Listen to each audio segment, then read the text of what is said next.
Hello everyone. आज हम class 8 का चैप्टर 6 करेंगे ज्योग्राफी का, जिसका नाम है ह्यूमन रिसोर्सेज, मानव संसाधन। तो आपको पता है ह्यूमंस को भी है ना, हम रिसोर्स की तरह यूज करते हैं। क्योंकि आप बताइए, अगर आपके पास है ना बहुत बड़ा खेत है, लेकिन उसमें काम करने के लिए लोग ही नहीं है। आपके पास एक बहुत ही हाई फाई कंप्यूटर है, बट उसको प्रोग्राम करने के लिए आपके पास आदमी ही नहीं है, ठीक है। तो आप क्या करेंगे? ये सारी चीजें यूजलेस हो जाएंगी। तो ह्यूमंस ही इन्हें यूजफुल बनाते हैं, ठीक। तो ह्यूमन रिसोर्स होते क्या है? तो ह्यूमन रिसोर्स जो है वो एक अल्टीमेट रिसोर्स है, ठीक है। आप जो जो लोग हेल्दी होते हैं, पढ़े लिखे होते हैं, मोटिवेटेड होते हैं काम करने के लिए, ठीक है, वो है ना, उनको रिसोर्स की तरह डेवलप किया जा सकता है, यानी कि वो एक संसाधन की तरह काम कर सकते हैं। आपको पता है पहले गवर्नमेंट ऑफ इंडिया के पास एक मिनिस्ट्री हुआ करती थी जिसका नाम ह्यूमन रिसोर्स डेवलपमेंट, ठीक है। 1985 में बनाई गई थी लोगों की स्किल बढ़ाने के लिए, ठीक है। लेकिन अभी है ना, रिसेंटली जो हमारी नेशनल एजुकेशन पॉलिसी 2020 आई, इस मिनिस्ट्री का नाम चेंज करके फिर से क्या कर दिया गया? Education ministry. ये नाम ये शो करता है, ह्यूमन रिसोर्स डेवलपमेंट मिनिस्ट्री नाम ये शो करता है कि रिसोर्स जो है वो एक कंट्री के लिए कितने इंपॉर्टेंट होता है, यानी कि ह्यूमन रिसोर्स एक कंट्री के लिए कितने ज्यादा इंपॉर्टेंट है। बात है पॉपुलेशन है ना, कैसे कैसे डिस्ट्रीब्यूटेड है, ठीक है। तो अब हम ये टॉपिक पढ़ेंगे। तो अर्थ के सरफेस पे कुछ ऐसे एरिया है जहाँ पे ना बहुत ही थिकली पॉपुलेटेड है, यानी कि वहाँ बहुत ज्यादा पॉपुलेशन रहती है, जैसे कि गंगा के किनारे, ठीक है। जो ये पूरा हमारा गंगा का बेल्ट है, नॉर्थन बेल्ट है, यहाँ पे इतने ज्यादा लोग रहते हैं, ठीक है। लेकिन कुछ कुछ एरिया ऐसे होते हैं जहाँ पे कोई भी नहीं रहता है, जैसे कि अंटार्कटिका जो रीजन है वहाँ पे कोई भी लोग नहीं रहते हैं, ठीक है। तो लोग है ना अर्थ के सरफेस पे कैसे कैसे फैले हुए हैं, इसी को हम क्या बुलाते हैं? Pattern of population distribution. तो आपको पता है दुनिया की जो 90% पॉपुलेशन है, वर्ल्ड की जो पूरे दुनिया की 90% पॉपुलेशन है, वो अर्थ के सिर्फ 30% पार्ट पे रहती है। और आपको पता है ना, बाकी का जो अर्थ का पार्ट है उसमें से बहुत सारे एरिया पे तो पानी ही है, ठीक है। और पॉपुलेशन जो है ना वो एक्सट्रीमली अनइवन है, यानी कि कुछ ऐसी कंट्री है जहाँ पे बहुत ज्यादा पॉपुलेशन, जैसे आपको पता है ना वर्ल्ड की सबसे ज्यादा पॉपुलस कंट्री कौन सी है? इंडिया है। पहले चाइना हुआ करती थी, लेकिन अब इंडिया है, उसके बाद चाइना है। तो देखो, एशिया में ही इतनी ज्यादा पॉपुलेशन रहती है। तो वर्ल्ड की जो 60% पॉपुलेशन है वो सिर्फ 10 कंट्रीज में रहती है, और बाकी की जो 40% पॉपुलेशन है वो बाकी की कंट्रीज में रहती है। देखिए वो कंट्रीज जिनमें ये वो 10 कंट्रीज कौन कौन सी है जहाँ पे वर्ल्ड की 60% पॉपुलेशन रहती है? India, China, USA, Indonesia, Brazil, Pakistan, Bangladesh, Nigeria, Russia, Japan. और आपको पता होना चाहिए कि इंडिया की पॉपुलेशन अब सबसे ज्यादा है, पहले चाइना की हुआ करती थी। उसके बाद है ना डेंसिटी ऑफ पॉपुलेशन। तो डेंसिटी का मतलब है कितने एरिया में कितने लोग रह रहे हैं, यानी कि यूनिट एरिया में, एक यूनिट एरिया को अगर मैं देख रही हूँ उसमें है ना कितने लोग रह रहे हैं, ठीक है। और इसको हम एक्सप्रेस क्या करते हैं? आपको पता है ना, कुछ चीजों की कोई ना कोई यूनिट होती है। तो डेंसिटी ऑफ पॉपुलेशन की यूनिट है पर स्क्वायर किलोमीटर, ठीक है। तो पूरी दुनिया की अगर मैं पॉपुलेशन डेंसिटी निकालूं, यानी पूरे दुनिया की अगर मैं निकालूं, तो वो आती है 51% पर स्क्वायर किलोमीटर, यानी कि एक स्क्वायर किलोमीटर में 51 लोग रह रहे हैं, ठीक है। लेकिन इंडिया की जो एवरेज डेंसिटी आप निकालेंगे वो है 382%, यानी कि 382 लोग रहते हैं एक स्क्वायर किलोमीटर में इंडिया में। ये है इंडिया की पॉपुलेशन डेंसिटी। और वर्ल्ड की पॉपुलेशन डेंसिटी क्या है? 51%, यानी कि वहां पे क्या होगा? 1 स्क्वायर किलोमीटर एरिया में कितने लोग रह रहे होंगे? 51 लोग रह रहे होंगे। और इंडिया में कितने लोग रहते हैं? 382। ये आपको याद होनी चाहिए, 382 स्क्वायर किलोमीटर। उसके बाद आता है पॉपुलेशन को है ना कौन कौन सी बात का फर्क पड़ता है, यानी कि एक एरिया में कितनी पॉपुलेशन रहेगी या नहीं रहेगी, इस पे ना किस बात का फर्क पड़ता है? तो आपको पता है ना, टोपोग्राफी का फर्क पड़ता है।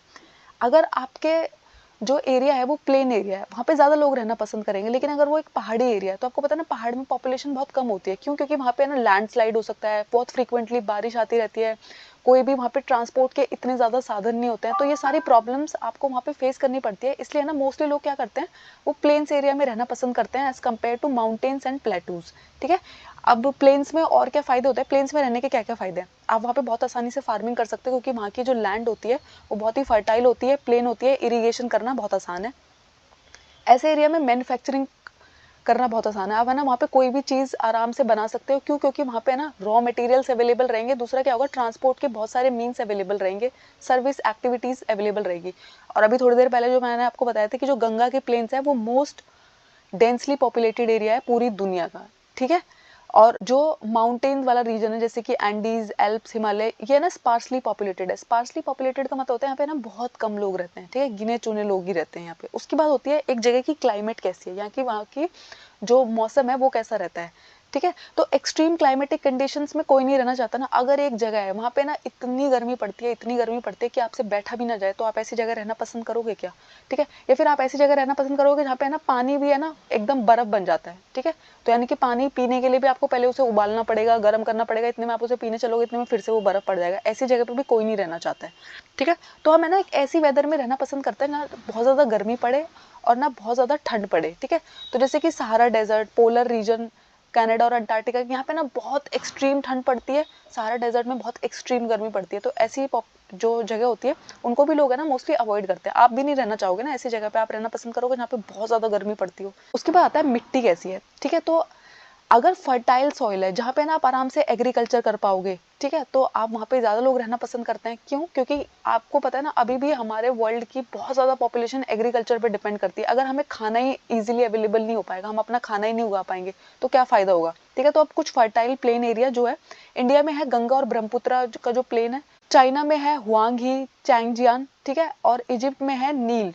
यहाँ पे ना ये बहुत ज्यादा उपजाऊ मिट्टी है यहाँ पे, इसलिए बहुत ज्यादा लोग रहते हैं। ठीक है। उसके बाद आता है पानी होना चाहिए। आपके घर में क्या क्या फैसिलिटी होनी चाहिए? इलेक्ट्रिसिटी होनी चाहिए, पानी होना चाहिए, खाना होना चाहिए। ये सारे फैक्टर्स आप एक घर को जब डिसाइड करते हो तो देखते हो ना। तो ऐसे ही जब पॉपुलेशन किसी एक जगह पे जाके बसती है तो वो ये सारे फैक्टर्स को देखती है। एजुकेशन फैसिलिटी अच्छी है कि नहीं है, मेडिकल फैसिलिटी अच्छी है कि नहीं है। आजकल तो हम ये सारी चीजें भी देखते हैं ना, इलेक्ट्रिसिटी कितने घंटे आती है, पूरे टाइम आती है कि नहीं आती है, नेटवर्क आता है कि नहीं आता है। क्योंकि देखिए अगर आपके एरिया में इलेक्ट्रिसिटी नहीं आती है, नेटवर्क नहीं आता है, तो ये क्लास भी आप नहीं देख पाएंगे ना। ये फैक्टर्स बहुत इंपॉर्टेंट होते हैं। तो उसके बाद है ना लोग है ना उस एरिया में रहना पसंद करते हैं जहाँ पे ना पानी इजीली अवेलेबल हो, वो भी फ्रेश वाटर। कुछ एरिया होता है आप देखेंगे हमेशा वहाँ गंदा पानी आ रहा होता है। ठीक है। पीने का पानी बहुत ही बेकार क्वालिटी का आ रहा होता है। मोस्टली लोग वहाँ पे बीमार पड़ रहे होते हैं। क्यों? क्योंकि वहाँ पे साफ पानी नहीं है। तो ऐसे लोगों में भी, ऐसी जगहों पे भी ना लोग बहुत कम रहना पसंद करते हैं। अब आता है मिनरल्स। ठीक है। तो एक एरिया में जितने ज्यादा मिनरल्स होंगे वहाँ पे उतने ज्यादा लोग रहेंगे। अब बताओ कहीं पे अगर डायमंड निकलता है, गोल्ड निकलता है, कोयला निकलता है, तो वहाँ पे बहुत ज्यादा लोग बस जाते हैं। ऐसा क्यों होता है? क्योंकि उनको है ना वहाँ पे बहुत सारी मैन्युफैक्चरिंग की फैसिलिटीज लगेगी, माइनिंग का काम होएगा, तो बहुत सारे लोगों को काम मिलता है। आपको पता है हो सकता है कि आप है ना एक गांव में पैदा हुए हो, लेकिन आजकल आप शहर में रहते हो, तो वहां पे आप क्यों आ रखे हो? अपना करियर बनाने के लिए, अपने काम के लिए। फिर हो सकता है आपके फादर की जॉब वहां पे थी, आपकी मदर की जॉब वहां पे थी।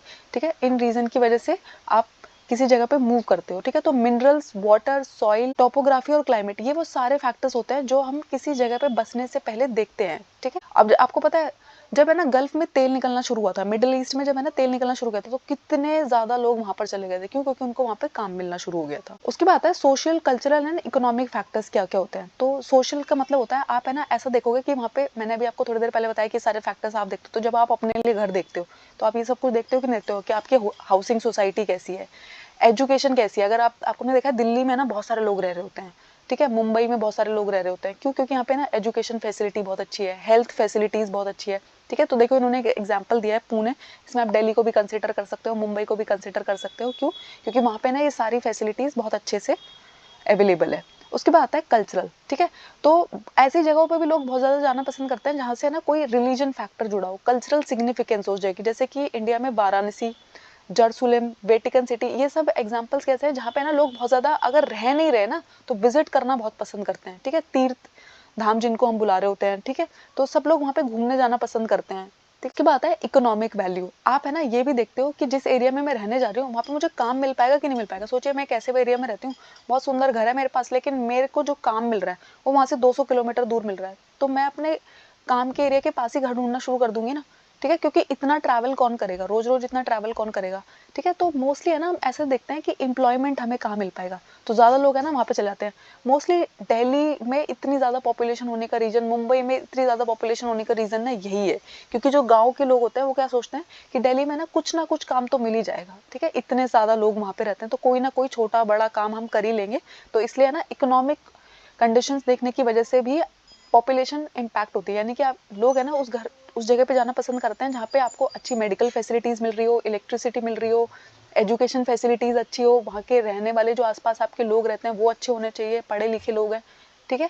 और आपको वहाँ पे काम मिल रहा है। सबसे ज्यादा इंपॉर्टेंट है, अगर आपको वहाँ पे एम्प्लॉयमेंट नहीं मिल रहा है, आप सारी पढ़ाई कर ही किस ले रहे हो?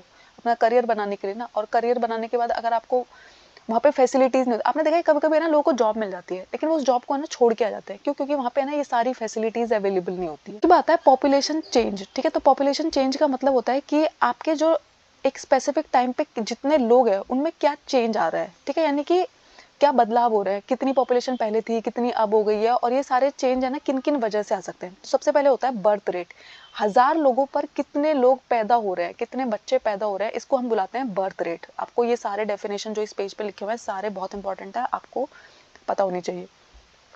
तो बर्थ रेट का मतलब होता है कि 1000 लोगों पर कितने बच्चे पैदा हो रहे हैं। डेथ रेट का मतलब होता है 1000 लोगों पर कितने लोग मर रहे हैं, ठीक है। माइग्रेशन का मतलब होता है, माइग्रेशन वर्ड देखो, माइग्रेट वर्ड का मीनिंग होता है मूवमेंट, ठीक है। तो जब लोग है ना या तो बाहर जा रहे हैं या तो अंदर आ रहे हैं एक एरिया के, तो इसको हम क्या बुलाते हैं, माइग्रेशन बुलाते हैं, ठीक है। नेचुरल माइग्रेशन है ना दो टाइप की हो सकती है, ठीक है, इन migration and out migration. In migration का मतलब है अगर दिल्ली में बहुत ज्यादा लोग आ रहे हैं तो इसको हम बुलाएंगे इन माइग्रेशन, अगर दिल्ली को छोड़ के बहुत सारे लोग जा रहे हैं इसको हम बुलाते हैं आउट माइग्रेशन। उसके बाद आता है नेचुरल ग्रोथ रेट, ठीक है। तो आपको पता है बर्थ और डेथ जो है ये नेचुरल रीजन है ना पॉपुलेशन बदलने के। अगर बहुत ज्यादा लोग आपके एरिया में पैदा हो रहे हैं तो आपकी पॉपुलेशन इंक्रीज हो जाएगी, अगर बहुत ज्यादा लोग मर रहे हैं उतने लोग पैदा नहीं हो रहे तो क्या होगा, आपकी पॉपुलेशन बहुत ही ज्यादा डिक्रीज हो जाएगी, ठीक है। तो बर्थ रेट और डेथ रेट का जो डिफरेंस है उसको हम क्या बुलाते हैं, नेचुरल ग्रोथ रेट। तो जैसे कि सोचिए आपके एरिया में ना 1000 लोग पैदा हुए और मरे सिर्फ 10 लोग, तो 990 जो है आपका क्या होगा, नेचुरल ग्रोथ रेट होगा। इन दोनों के बीच का जो डिफरेंस है वो क्या होगा, आपका नेचुरल ग्रोथ रेट होगा। उसके बाद होता है लाइफ एक्सपेक्टेंसी। तो आपको पूछा जाता है ना, कभी कभी आपसे पूछा जाता है लाइफ एक्सपेक्टेंसी क्या है आपकी कंट्री की। तो लाइफ एक्सपेक्टेंसी का मतलब होता है एक एवरेज पर्सन कितने साल जिंदा रहता है। जैसे मोस्टली इंडिया में देखिए 60 ईयर्स के अराउंड हम मानते हैं कि लाइफ एक्सपेक्टेंसी है, पहले और भी ज्यादा हुआ करते थे लोग है ना 75 साल 50 साल, कुछ लोग हैं जो आज भी 100 साल जी रहे होंगे, लेकिन एवरेज देखेंगे हम यहाँ पे है ना। कुछ लोग तो ऐसे भी है जो 35 साल में मर जा रहे हैं, कुछ लोग ऐसे हैं जो 75 साल में मर जा रहे हैं। तो एवरेज अगर हम देखते हैं तो मतलब पूरी कंट्री का अगर हम निकालते हैं तो उसको हम बुलाते हैं लाइफ एक्सपेक्टेंसी, यानी कि इस कंट्री के लोग है ना एवरेज कितने साल जी रहे होते हैं, ठीक है। तो बाद दो टर्म आते हैं, इमिग्रेंट्स एंड इमिग्रेंट्स, ठीक है। तो ई वाला जो इमिग्रेंट्स होता है इसका मतलब होता है कितने लोग इस कंट्री को छोड़ के जा रहे हैं। आप दुबई जा रहे हैं, आप यूएस जा रहे हैं, आप गल्फ जा रहे हैं, आप किसी भी कंट्री में दूसरी कंट्री में सेटल होने जा रहे हैं, इनको बुलाएंगे इमिग्रेंट्स। उसके बाद आता है आई वाला इमिग्रेंट्स। इसमें क्या होता है इस कंट्री में कितने लोग आ रहे हैं। अगर आप कभी भी एयरपोर्ट गए ना तो ये दोनों वर्ड्स आपको वहाँ पे दिखाई देते हैं, ठीक है। तो इमिग्रेंट्स का मतलब होता है जो लोग अभी फ्लाइट जिनकी आ रही है, इमिग्रेंट्स का मतलब होता है जो छोड़ के जा रहे हैं। माइग्रेशन जो होता है ये भी एक तरीका है जिससे आपकी पॉपुलेशन साइज बदलता है। जैसे मैंने आपको बताया डेथ से तो साइज बदलता ही है, यानी कि ज्यादा लोग मर गए तो साइज बदल जाए, लेकिन अगर बहुत सारे लोग हमारी कंट्री को छोड़ के दूसरी कंट्रीज में सेटल हो गए तो भी तो पॉपुलेशन साइज बदल जाएगा ना, ठीक है। तो एक कंट्री में कितने लोग आ रहे हैं या फिर जा रहे हैं इसको जिसको माइग्रेशन बुलाएंगे इससे भी फर्क पड़ता है। तो इमिग्रेशन का मतलब होता है जब एक इंसान एक नई कंट्री में आता है, और इमिग्रेशन का मतलब होता है जब एक इंसान कंट्री को छोड़ के जा रहा है। तो आई मतलब इनसाइड आ रहा है, ई मतलब बाहर जा रहा है, ठीक है। ये सारे टर्म्स बहुत इंपॉर्टेंट है। अब देखते हैं पॉपुलेशन का ग्राफ कैसा कैसा हो सकता है। तो आपकी कंट्री में पॉपुलेशन इंक्रीज कब माना जाएगा, जब है ना लोग तो बहुत ज्यादा पैदा हो रहे हैं, नए बच्चे तो बहुत ज्यादा पैदा हो रहे हैं, लेकिन जो लोग मर रहे हैं यानी कि डेथ रेट जो है वो बहुत कम है। तो क्या होगा, आपकी पॉपुलेशन इंक्रीज कर जाएगी। इंडिया की पॉपुलेशन इसलिए इंक्रीज कर रही है क्योंकि आजकल है ना हेल्थ केयर फैसिलिटीज इतनी अच्छी हो गई है, तो लोग की डेथ इतनी नहीं हो रही है, लेकिन पैदा बच्चे बहुत ज्यादा हो रहे हैं। उसके बाद आता है स्टेडी पॉपुलेशन। स्टेडी पॉपुलेशन का मतलब होता है स्टेबल है आपकी पॉपुलेशन, यानी कि जितने ऑलमोस्ट बच्चे पैदा हो रहे हैं उतने ही लोग मर भी रहे हैं, ठीक है। तो क्या होगा, आपकी पॉपुलेशन इंक्रीज नहीं होगी। फिर आता है डिक्रीज। इसमें क्या होता है, आपके बच्चे जो हो रहे हैं आपकी कंट्री में वो तो बहुत कम पैदा हो रहे हैं लेकिन लोग बहुत मर रहे हैं, ठीक है। आपको पता है कुछ कुछ कंट्री को ना, इंडिया को जब भी मोदी जी कभी बताते हैं तो वो कहते हैं इंडिया के लोग है ना उनकी ताकत है। क्यों ऐसा बोल रहे होते हैं, क्योंकि हमारी जो पॉपुलेशन है ना एवरेज यंग पॉपुलेशन बहुत ज्यादा है हमारी कंट्री में, बूढ़े इतने ज्यादा नहीं है। लेकिन कुछ कंट्रीज क्या है वो बहुत परेशान है, क्यों, क्योंकि उनके यहाँ पे है ना जो उनकी पॉपुलेशन है वो बूढ़ी ज्यादा है और उनकी जो यंग पॉपुलेशन है वो बहुत कम है। तो उनको ये डर रहता है कि वो सर्वाइव नहीं कर पाएंगे, उनके पास बहुत ज्यादा इंफ्रास्ट्रक्चर है। आपने देखा होगा कुछ कंट्रीज क्या कहती हैं, आप ना हमारी कंट्री में आके सेटल हो जाइए, हम है ना आपको सारी फैसिलिटीज प्रोवाइड करेंगे, क्योंकि उनकी जो पॉपुलेशन है वो किस तरफ है, डिक्रीजिंग पॉपुलेशन की तरफ है, ठीक है।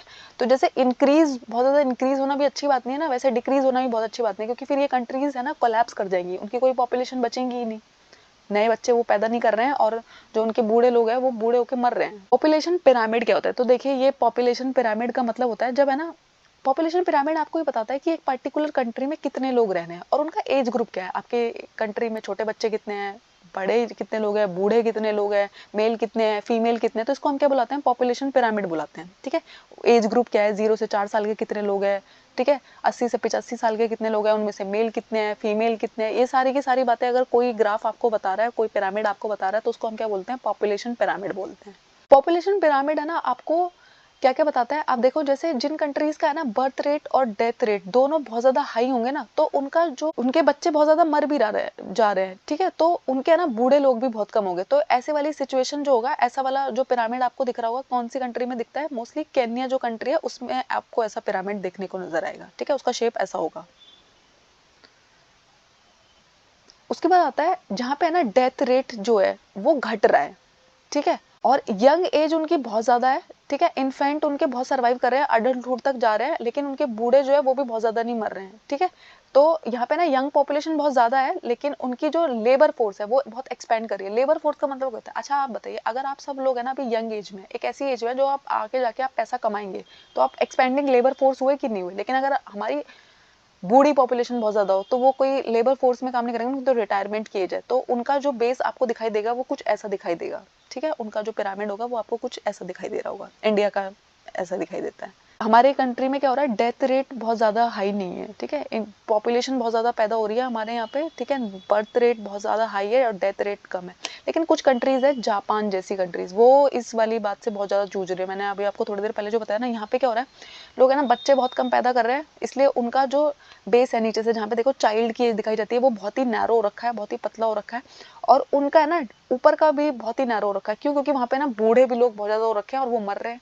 ठीक है, तो ऐसे लोगों का जो पिरामिड होगा वो आपको ऐसा दिखाई देगा, वो बेस में भी नैरो होगा और ऊपर भी नैरो होगा, क्योंकि उनके ना नए बच्चे पैदा हो रहे हैं और जो बूढ़े लोग हैं वो भी मर रहे हैं। ठीक है, तो जापान जैसी कंट्रीज जो है वो वर्ज पे है किस बात के, कि वो बहुत परेशान है इस बात से कि हमारी जो पॉपुलेशन है, यंग पॉपुलेशन है, वो बहुत कम बची है। ठीक है, तो वो इनकरेज कर रहे हैं अपने लोगों को ज्यादा से ज्यादा बच्चे पैदा करने के लिए। थैंक यू, आई होप आपको इसमें कोई डाउट नहीं है। अगर कोई डाउट है तो मुझे बताइए। आपको पता है हमारी 6 क्लास की ज्योग्राफी कंप्लीट हो गई है, 7th क्लास की ज्योग्राफी के भी मैंने 5 चैप्टर्स अपलोड कर दिया, और आज 8th क्लास का ये लास्ट चैप्टर था जो मैंने अपलोड कर दिया। अभी हमारा एक 5th चैप्टर बचा है, उसको भी मैं बहुत जल्दी अपलोड करूंगी।